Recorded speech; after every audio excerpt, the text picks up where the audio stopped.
everybody. I'm Raina from Blue Cypress Books, and welcome to Book Banter. This evening, I will be talking to E.M. Tran, author of Daughters of the New Year.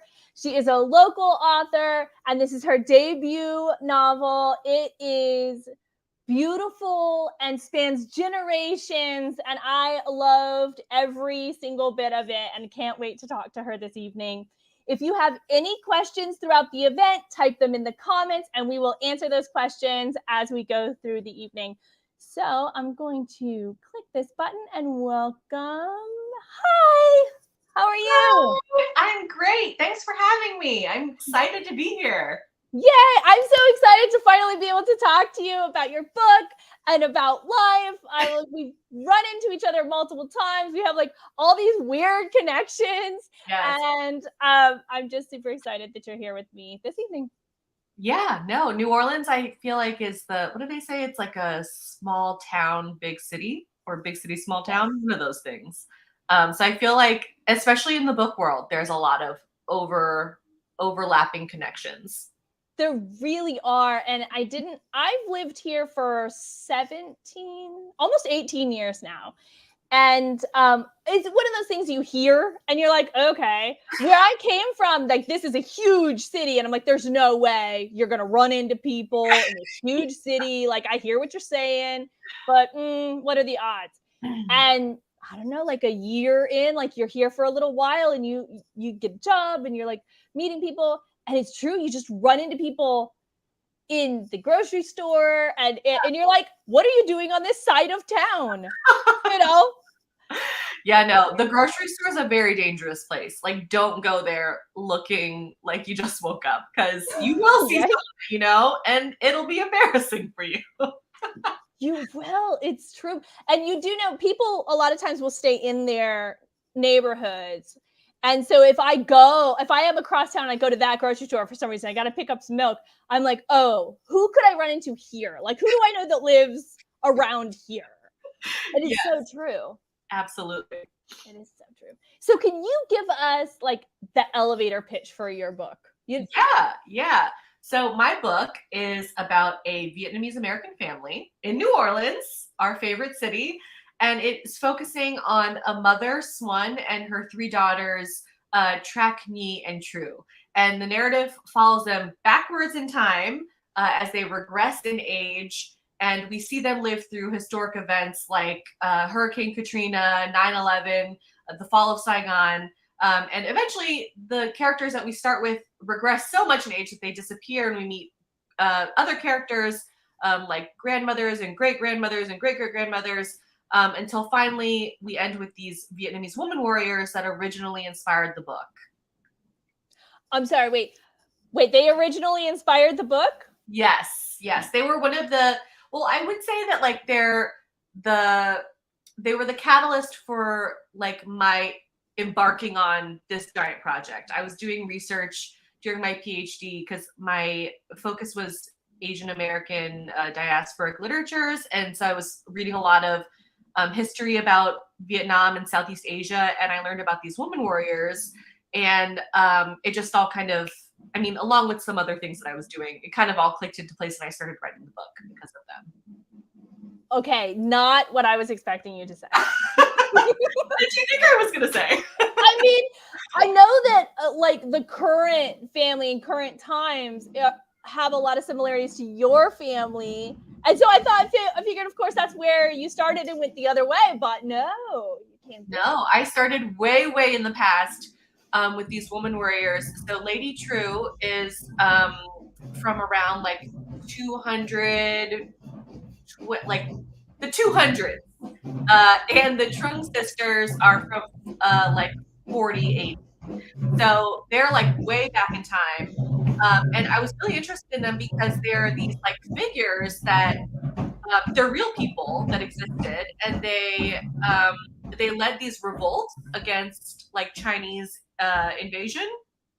And I thought that it was just so interesting that like in such a patriarchal, like traditionally patriarchal society, that some of the few like mythical historic figures were women, and not just women, but women warriors.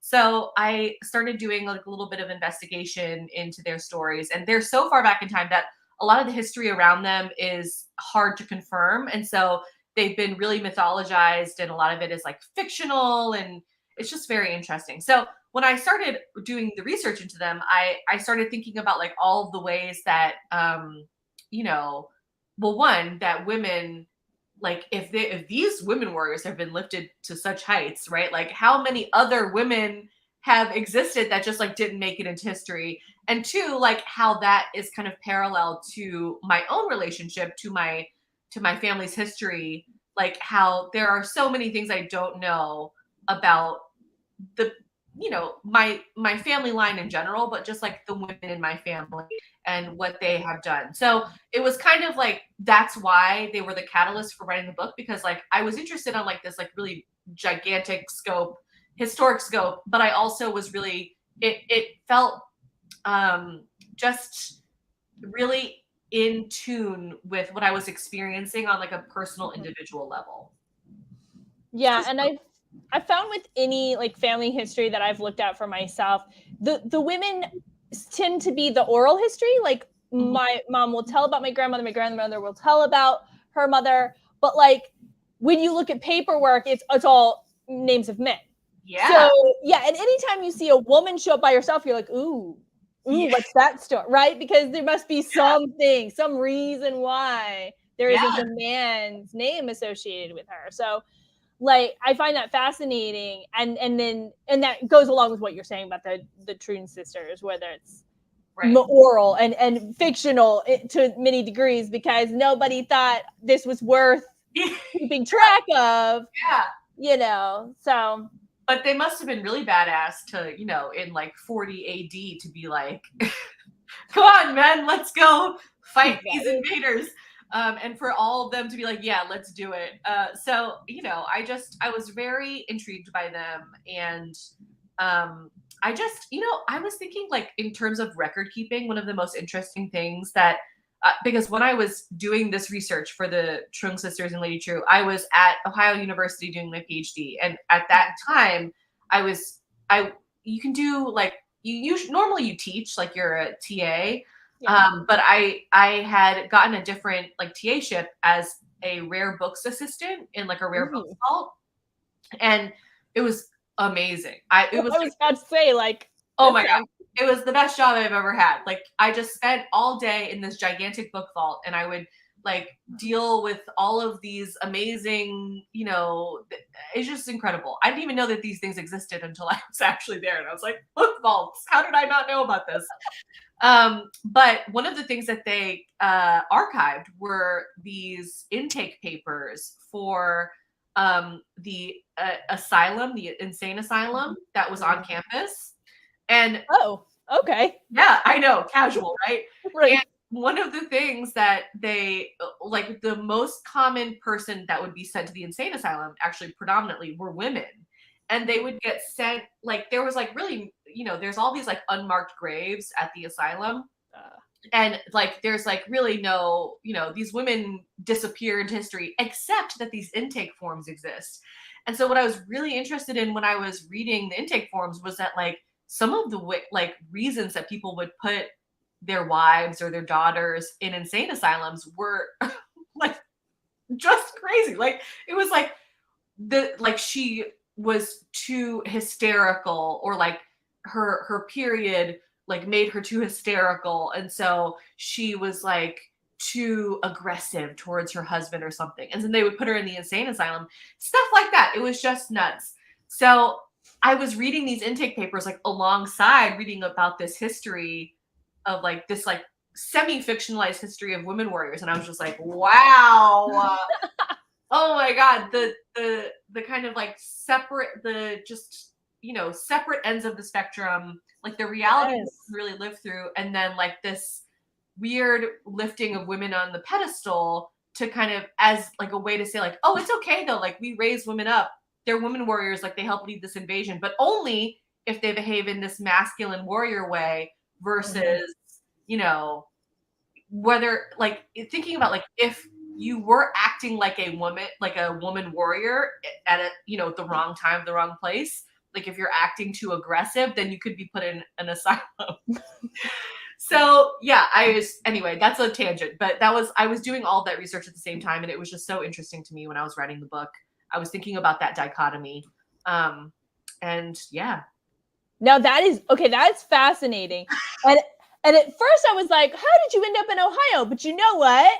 If I was reading the brochure and they're like, old insane asylum, unmarked graves, book vault, I'd be like, maybe I will apply there.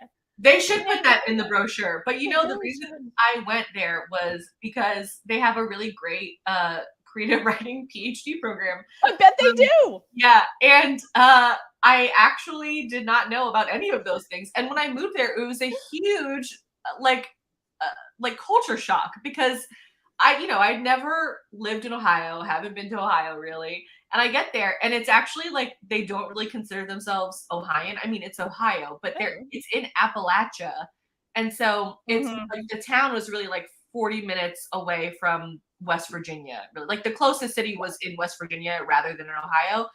And Appalachia is like a different thing. Yes, it is. Yeah, so that was major culture shock, but I'm happy that I was there. I, liked to, live in different places and see what they're like, but I'm back in New Orleans for a reason, so. My mom's side of the family is from Kentucky. Oh, okay. So we go, I mean, I haven't been, I guess, in a couple years now, but we did go like almost every year to family reunion and stuff like that. So when you say Appalachia, I do understand what you mean. Yes, yes. I was there during the 2020 election. No, 2016 election, which was a bad time to be there. Yeah, probably any election year, like presidential election year, is a right. But I do feel for the first time, because Ohio is a swing state, that my vote really, really had a disproportionate amount of pull. So that was kind of nice to feel for once in my life, because before I lived in Mississippi and in Louisiana, and it kind of felt like, doesn't matter. I mean, of course you should always vote, but But you already know the outcome. Yeah. Like, it's not going to be the one I voted for. Right. Well, it was very exciting, though. I went to the voting booth and I was like, my vote, I'm in a swing state. So yeah, that was nice. I matter. Yeah. Yes. That vote I voted sticker. Yes, this is the year it makes a difference. Oh. Well, so Linda asks, how long did it take you to write the book? Oh, okay. So I started writing it in 2018 when I was doing my doctorate. And I had started, so I was part of your doctoral process is that you read like this really giant book of lists that it's in your field of study. And then after you read the book list and you do the test, then you can call yourself an expert in that field. And so one of the books on my list was How the Garcia Girls Lost Their Accents by Julia Alvarez. And that book similarly moves backwards in time. So I read that book in 2018. And once I finished reading it, I was like, amazing, I can start writing my book now, because I have a structure in mind for how I can write it. So yeah, I owe Julia Alvarez credit for like inspiring me to write the backwards narrative that way, because it really helped me to, feel like I could move forward with it, because the scope of it was so large that I just didn't even know how to tackle the information. And I just, I was like, oh, how do I include all these perspectives and all this time? And it just made such sense to me to go backwards, because I was really interested in the past rather than figuring out what was happening to the characters in the future. Mm-hmm. I really, I feel like for me, one of the reasons that really worked in your book is that I related in so many ways to the daughters currently. Mm-hmm. And then that's the way, you look backwards on where you came from. Yeah. And so I was there with that journey. It was almost as if you're doing your own genealogy as you watch them. Then that's not what they're doing. You're just sort of moving backwards in time as the author. You're moving us backwards. But in my perspective, I was like, oh, we're researching. We're learning back to where they came from. And I was with you the whole way. Yeah. And I had to get really comfortable with what the story looked like with it moving backwards, because I think that we're trained to read forward moving narratives, and we're everything about like the way that we talk, the way that we view ourselves in space and time is to prioritize the future. Like, I mean, to say like, oh, we're moving forward, like we associate that with like moving forward in time and like progress. And when we say that things are in the past, we say that it's like medieval, to associate that with like, oh, it's trapped in the past. It's, you know, it's not worth our time, things like that. And I wanted to, and I think that I was very tied to that kind of thinking when I was writing. Like I wanted to think like, oh, I'm so, you know, I'm not a part of that. Like I'm writing this like unconventional narrative and I'm so cool. You know what I mean? But like every chapter that I was writing was like, oh, I feel like there's not enough like tension, or there's not enough forward moving, you know, narrative happening. And I just really had to like have a come to Jesus moment and be like, it's not going to look like that because you're moving backwards, and you just have to like let the story be what it's going to be with each chapter. And so that was, you know, I had to really, really get comfortable with that discomfort as I was writing the book. Well, I didn't read discomfort at all, so it's working. Amazing. Thank you. All right, so we have a couple more questions. I'm gonna skip Linda's next question. We're gonna come back to that. Okay. Olivia asks, what is the animal of your birth year, and what traits do you most see in yourself?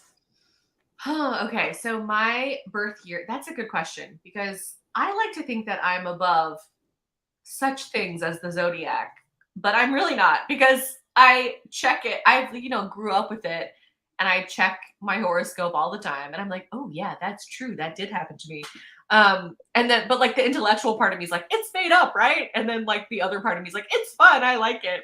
But I really do buy into it. Actually, as I've gotten older, I'm more willing to admit that. But I am year of the snake, and they say that a snake, I don't know if you've ever been to like a Chinese restaurant and they have like the little placemat and it says like, you know, what your traits are.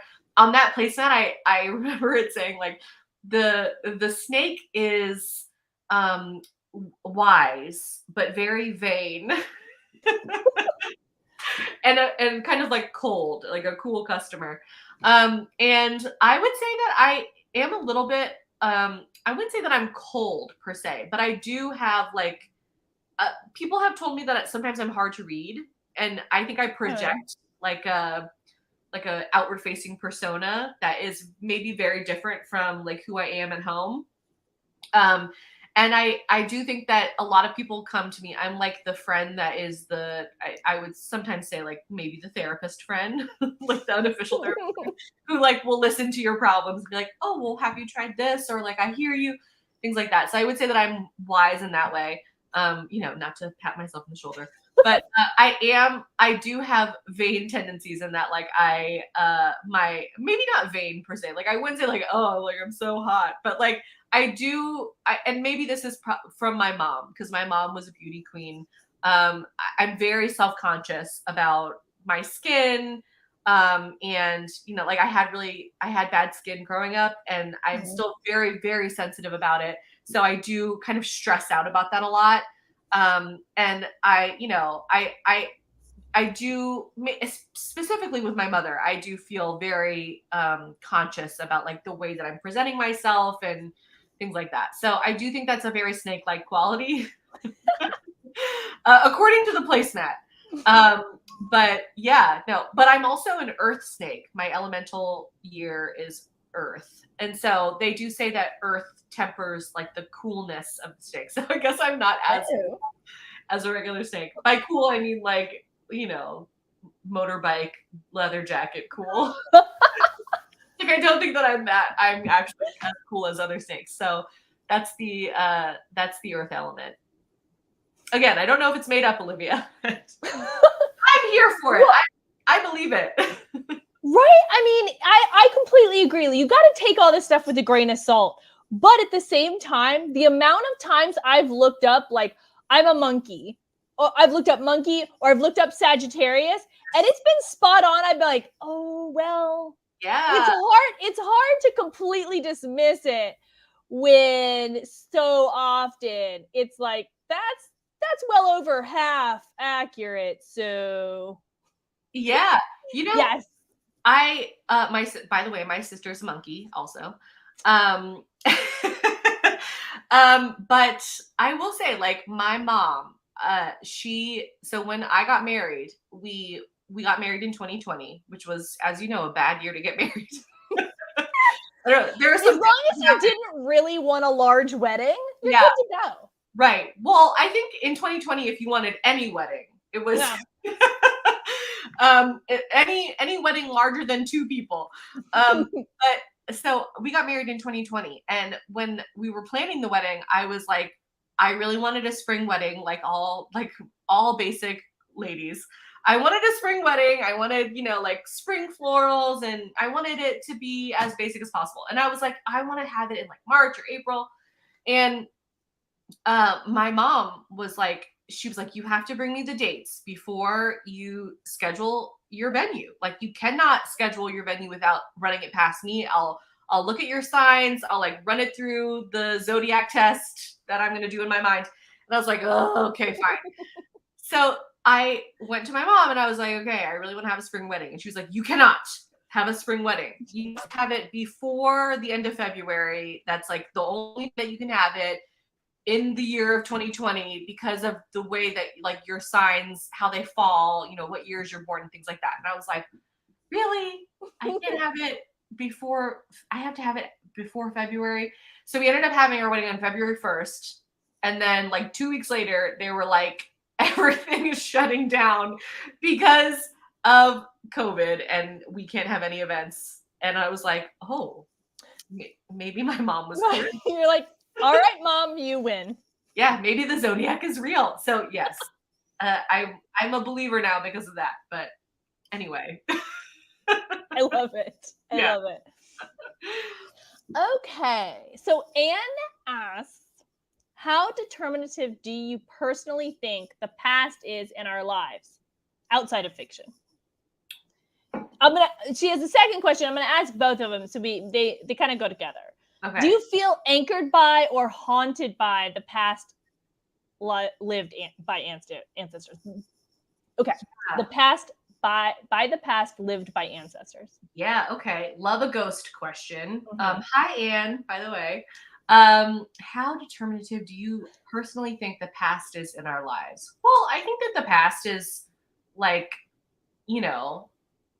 always present in our lives. Like there's no way to escape it, really. I mean, we can make choices, to break away from the past. We can make choices to continue to reaffirm the past. But it's never, I think, happening in a vacuum. I think that the past is always there. And whether or not we, make the same mistakes as we did in the past or our ancestors have made in the past, it's still always present. A little, past and present pun, not intended. But yeah, like even if I'm not aware of what my ancestors did in the past, I still think that like they've made decisions. Like we're all here existing because it's actually kind of incredible to think, like considering all of the horrible, awful things that every person survives through in every single generation, like there's still 7 billion of us.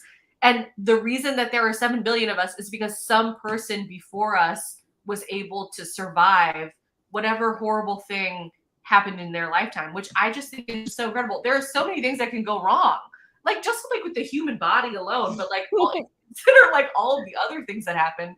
So to me, it's like, even if I'm not aware of what someone in the past has done in order to survive, their decisions still have had some impact on my ability to exist today. And so in some way, that is a form of haunting, right? Like, even if I'm not aware of it, it's still lingering in my existence in some way, shape, or form. So I do, I choose personally to try to explore that because I want to know, right? Like, even if it's forgotten history, I want to know about it. But I do truly believe, like, in those moments where you have like weird deja vu, where you're like, I feel like this has happened before, in those weird liminal moments, that's where I feel like the past is haunting us. Don't you? Like, do you ever have those moments? Oh yeah, absolutely. And we're talking about going like to Kentucky, where my mom's side of the family is from, and in Mhm. January I have a trip planned to Iowa, which is where my dad's side of the family is from. Nice. And when I'm in those spaces, I'm like, why does this seem familiar? Some things like seem familiar, like, and I've been there one time, maybe, or not at all. And like, why do I know this? Have you been here? I ask my mom, or, ask, have you been here? And she said, oh yeah, I was here when I was fill in blank, and my family's been in that area for so long. It's like, why does this feels familiar in a way that it shouldn't to me, but it does, Right. my people are there. Yeah. You I know, think that we write off like the importance of like the memory of the physical body a lot. Like, we're always saying, like, I think we prioritize like physical injuries and things, like, oh, like the bot, like, oh, you hurt yourself or you cut yourself or you broke your bone, like your body will remember that. But I think that we also, like, mental and psychic experiences also, not to sound woo woo, but they also have a physical effect on the body. Like, if you think about any kind of traumatic experience that you've had, it has like, emotionally, yes, you're wrecked, but it also has like an actual, you have a physical response when you're faced with something that triggers that trauma. And that, like, it's happening in your head, but it's also literally happening in the actual physical 3D world.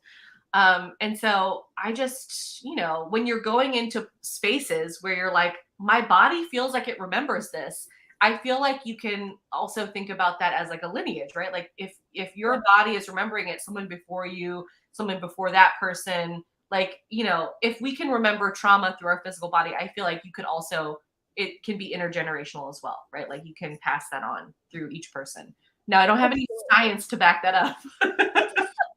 But I can believe it. Yeah, I completely agree. And they've talked a lot about collective memory. Mhm. And a thing happened to my son who did not live through Katrina. He wasn't born, he was born the next year. And but when he was in kindergarten, all the kids were doing these drawings. And one time I went in for like, parents' day at the end of the week or something. And I'm looking on the wall, and so many of them, there's water. It's raining. There's water up on the street. There's one where the kid is in the top window and he's looking out, and there's water and it's raining. None of those children lived through Katrina.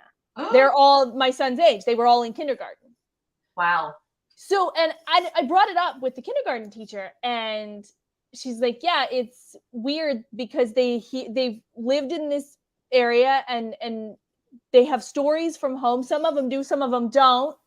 Right. And all of this, but collectively they seem to just, when we ask them to draw a house, this is them drawing a house. Yeah. And it's this collective memory, and I've read a bunch of articles about that in cultures, but I've never read anything about it like a collective memory in a linear sense, like going back through generations. But if it happens, in an area or a traumatic experience, even if they didn't live through it, why wouldn't it exist in a in a time like passing down through family in this sort of like memory that isn't your memory. It's your parents' memory or your grandparents' memory. No, I think that's why it's so devastating when communities of people are displaced, right? Because, like, when you separate them from the geography of where they're from forcibly, then it's like, it's almost like it's not almost like, it's literally like you're disconnecting them from the physical memory of that space and in a way erasing it, right? Like, you're trying to get rid of what it was at one point when you lived there, right? Which is why, to bring it full circle, books are so important. But yeah, no, there's like a huge dearth of literature that's about, trying to record what it means to be in a place, right? And to like make physical memory. Because once someone dies, like, sure, that memory is maybe passed on through a family, but it's still not necessarily tangible unless you write it down. So I think that that's really important.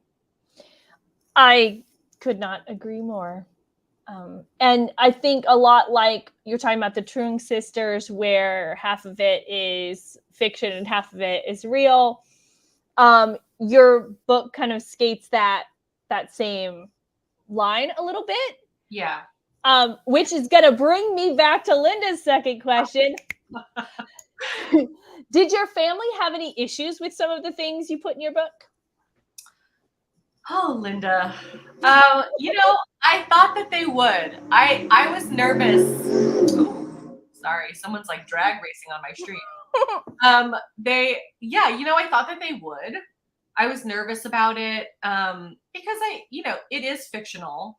But I think that the people in your lives, no matter what you write, will always look for themselves in a work. And one of my friends was very funny. We were talking about, she's a writer, and she wrote Stay and Fight, which is about Ohio, actually. And it's about it's actually very good. It came out a couple of years ago. But she was writing this book, and she was saying, like, she sent it to some people before it came out to say, like, okay, like, you inspired this character. And did you, it's not you, but you inspired, parts of this book. And so I wanted you to have this book because I feel like, you should have it. And it's ethical for me to give it to you. So she was saying that, like, when she did that, though, the person that she sent it to, one of the people that she sent it to, was like, he was completely off about who he thought he was in the book. And he was like so offended because he was like, this person is like not portrayed like right. And she was like, that's not even the character that I wrote that was inspired by you. So I just think it's very, very funny to, like, sometimes when you write books that are inspired by people, and like, they're always looking for themselves, but they're usually never right. But anyway, to answer your question, my family did not have any issues with it. I'm very lucky. I think that, a lot of people write about their experiences, and especially, nonfiction is, that's a whole other thing. But I think that it's, people feel very close to their own stories, right? And so, like, it's a very sensitive thing to say, especially when you're telling it from a different perspective, for them to see your perspective and say, that's not how it happened, or, I don't think that this is correct. But I'm really lucky because my family was very open to the stories, and they saw themselves represented in it, but they didn't feel like I had misrepresented them in a way that was like disrespectful or hurtful. And I didn't want it to be hurtful. I wanted the characters to be human beings that are flawed and make choices that maybe you would not have made.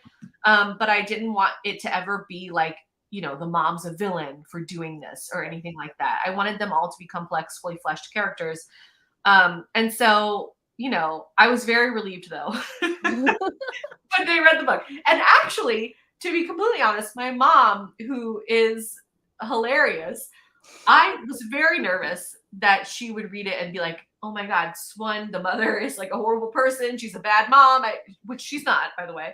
I think Swan is a great mom. But I thought that she would read it and be like, oh, this is horrible. You're a bad daughter. I can't believe you wrote this. But my mom was like, you wrote this book about moms? And then, like, at my publication day event, people were like, how do you feel about this? How do you feel about your daughter writing about you, basically? And my mom was like, well, people write about the most interesting things in their lives. And so this means that I am the most interesting thing in my daughter's life. Like, wow. The best way could have played out. Exactly. That, yes. Yeah, just you're right, Mom. Take all the credit. Yeah. It's you. Yeah. It's you. So when my mom read it, she was like, "Wow, you have such an imagination on you. Where did you get all these stories from?" And I was like, I "My don't imagination, know. Mom. You're correct." So yes, she was okay with it, and I think actually she was quite excited to feel like she was like such a central part of the book. Even though they're not the same person, she felt like she'd inspired it, and I feel like that's actually very special. It's now a special part of our bond, so that was really nice and something that I didn't expect from this at all. I thought she would be like, "Screw you." You're like, wait a minute, that's not what I thought about this and that, and you thought this when I said that. Wait, what? Yeah. Yeah, I mean, because it could go either way. I love her so much in this book because she is like you can see all of the just all this stuff that she's gone through, and she's just doing the best she can with Yeah. what she's got, and she truly loves her daughters, and she's truly like doing like all of these things for them, but at the same time, like there's so much baggage coming, there's Yeah. so much baggage. And and I just like the wedding date, it's like that is so thoughtful and so like trying to help you, and at the same time, because of all this baggage that's being Yeah. drugged from wherever for however long, is the Yeah. reason that all that is. And as a like outside observer reading the book, I'm like, oh, I don't know, like it's hard. You want to say, oh, I would just give her a big hug and be like, thanks, Mom, yeah, that's great, but like in the thick of it, you'd be like, what are you doing? Get away from me, why are you doing this? Like, so it's like so. Yeah. Well, I mean, with the wedding date thing, like my mom being like, I have to approve the wedding date. Like for me, it was like, why are you so controlling? Like, let me just pick my wedding date. You know what I mean? But Right. it's coming from such a place of care, and like it's the way that she's showing me that she loves that I'm getting married, and she wants to make sure it's the luckiest day ever. And and it's just that generation gap that it has frequently been at the center of many of our conflicts and tension.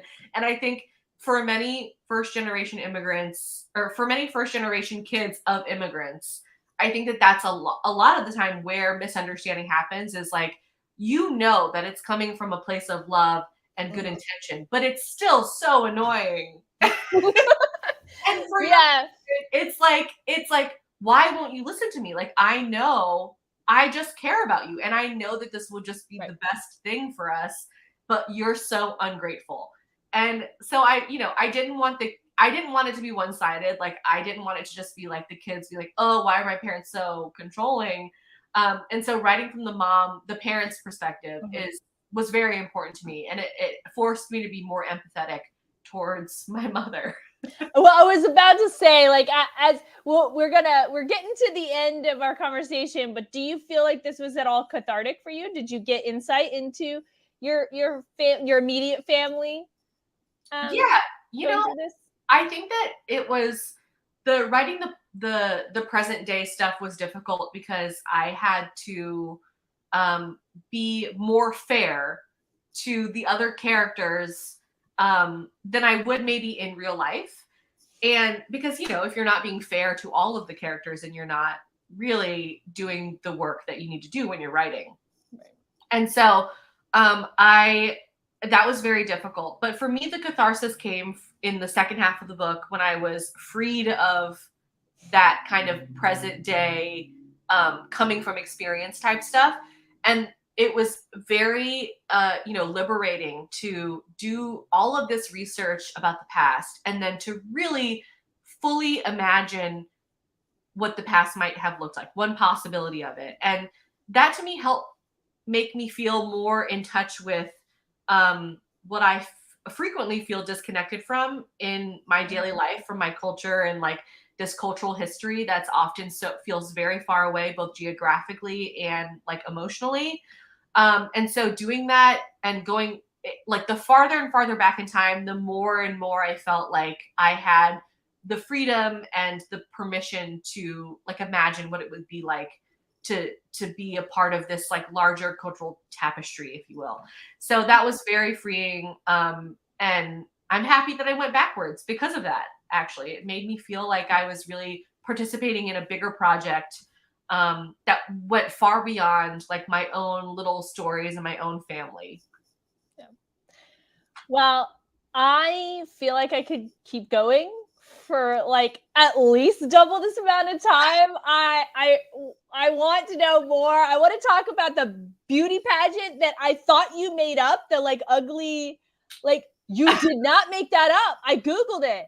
I was like, whoa, this was a real TV show. Okay, cool. Yes. I don't know where to find it, but one day I'm going to find it somewhere and I'm going to at least watch one episode. Yeah. I think it's called, the real show's called like $2 Beauty Queen or something, or like 99-cent Beauty Queen. I can't remember what. Yeah, it's like $2 or $1.99 or something like that, like beauty queen or beauty pageant. And I was like, that's a crazy idea. And then I Googled it. So everyone Google it, like $2 beauty queen or something like that. It's real. Yeah. And sounds awful and yet fascinating, like a car wreck you can't look away from. Like it does. So I would love to sit and talk to you even more. But we're going to wrap it up for tonight. Yes. So everyone grab a copy of Tran's book, Daughters of the New Year. We have some signed ones at Blue Cypress Books. If you are interested, there's a link right there. If you use that link, you will get a signed copy. Thank you so much for joining me this evening, Lizzie. Thank you for having me. Yes. Good night, everybody. Have a good night. Thanks for coming. Thank